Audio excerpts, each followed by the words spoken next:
Hello people, ദീപിൻ short movie റിവ്യൂയിലേക്ക് എല്ലാവർക്കും എൻ്റെ ഹൃദയം നിറഞ്ഞ സ്വാഗതം. റിവ്യൂയിലേക്ക് പോകാം. ഈ വർഷത്തെ പൊങ്കൽ റിലീസ് പ്രമാണിച്ചാണ് മതഗത രാജ് എന്ന് പറഞ്ഞ സിനിമ റിലീസിന് എത്തിയിരുന്നത്. സിനിമ സംവിധാനം ചെയ്തിരിക്കുന്നത് സുന്ദർ സി ആണ്. 2013 റിലീസ് ചെയ്യേണ്ട ഒരു സിനിമയാണ്. അതിലൊരു 12 വർഷത്തിന് ശേഷമാണ് 2025 സിനിമ കൊണ്ട് റിലീസ് ചെയ്തത്. അന്ന് പണമില്ലാത്ത കാരണത്താൽ ഫിനാൻഷ്യൽ ഇഷ്യൂ കാരണമാണ് സിനിമ അന്ന് മുടങ്ങിപ്പോയത്. ഇപ്പം കൊണ്ട് റിലീസ് ചെയ്തപ്പം ആര് വിചാരിച്ച് കാണത്തില്ല ഈ സിനിമ ജയിക്കുകയില്ലെന്ന്.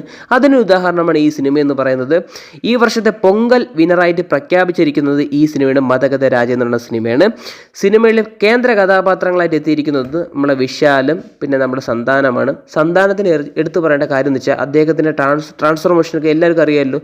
ഇപ്പോൾ ഒരു നല്ലൊരു ആക്ടറും അതാണ് അദ്ദേഹം. പക്ഷേ അദ്ദേഹത്തിൻ്റെ പഴയകാല കോമഡികളൊന്നും ഇപ്പോൾ വർക്കൗട്ട് ആകുന്നില്ല. പക്ഷേ ഇദ്ദേഹത്തിന് ഇപ്പം കണ്ടു കഴിഞ്ഞാൽ അദ്ദേഹത്തിന് പഴയ സന്താനം തിരിച്ചു തന്നെ പറയേണ്ടിയിരിക്കുന്നു. കാരണം ആ കോമഡി നല്ല വൃത്തി വർക്കൗട്ടായിട്ടുണ്ട്. ഇടയ്ക്കിടയ്ക്ക് നല്ല ചിരിക്കാനും വരുന്നുണ്ട്, ഇടയ്ക്കിടയ്ക്ക് നല്ല ഡൗൺ ആവുന്നുമുണ്ട്. പക്ഷേ നല്ല സന്താനത്തിൻ്റെ ക്യാരക്ടർ കിട്ടില്ലൊരു ചെയ്തു വെച്ചിട്ടുണ്ട്. കാരണം പിന്നെ ഈ സിനിമയുടെ ഒരു പ്ലോട്ടെന്ന് പറയുമ്പം കൂട്ടുകാരന്മാർക്ക് വേണ്ടി നാട് നന്നാക്കുന്ന ഒരു ഫ്രണ്ട്ഷിപ്പാണ്. അങ്ങനെയാണ് കഥ പറഞ്ഞു പോകുന്നത്. സാധാരണ കണ്ട് കിടക്കുന്ന ഒരു കഥ, ഒരു വില്ലനെതിരെ ഒരു നായകൻ തിരിയുന്നൊരു കഥ.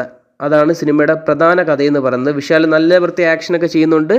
പിന്നെ കുഴപ്പമില്ല, കണ്ട് കിടക്കുന്ന കഥ. എനിക്കൊരു വൺ ടൈം വാച്ചബിളായിട്ടാണ് ഈ സിനിമ കണ്ടിട്ട് എനിക്ക് തോന്നുന്നത്. നിങ്ങൾ സിനിമ കണ്ടവരാണെങ്കിൽ നിങ്ങളുടെ അഭിപ്രായം കമന്റ് ബോക്സിൽ രേഖപ്പെടുത്തുക. വീഡിയോ ഇഷ്ടപ്പെട്ട് കഴിഞ്ഞാൽ ലൈക്ക് ചെയ്യുക, ഷെയർ ചെയ്യുക, സബ്സ്ക്രൈബ് ചെയ്യുക. വീഡിയോ കണ്ടതിന് വളരെയധികം നന്ദിയുണ്ട്.